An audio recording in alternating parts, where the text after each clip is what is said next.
আজকে যে পরিস্থিতি হয়েছে ক্যাম্পাসে, অ্যাটলিস্ট আপনারা যদি কেউ দেখতেন, বিশ্বাস করেন আপনারা সারা জীবনের জন্য এই ছাত্রলীগ জিনিসটাকে যে কি পরিমাণ ঘৃণা করতেন বা ভয় পাইতেন আপনারা জানেন না।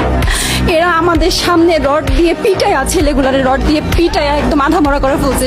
তারা এসে আমাদের পেছনে লুকাইছে, আমাদের বোরকার পেছনে, আমাদের ওড়নার পেছনে লুকায় বলে, আপু আমাদের একটু লুকায় রাখেন, আমাদের ওরা মাইটা ফেলবে, আমাদের বাঁচান আপু বাঁচান। আমরা তাদের ওড়না দিয়ে বোরকা দিয়ে লুকায় রাখছি, সেইখান থেকে আমাদের ধাক্কা দিয়ে ফেলে দিয়ে তাদের বের করে আমার মাথায় রড দিয়ে মারছে, এমন অবস্থা।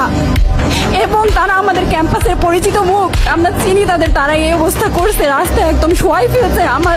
আমাদের হলের মেয়েদের বুকে বড় বড় যে আসতো ইট, এই ইটগুলো বুকে ফেঁকে দিচ্ছে, মানে একদম পুরো বুকে লাগছে, এরকম জামা কাপড় ছিঁড়ে ফেলছে, এত বাজে অবস্থা।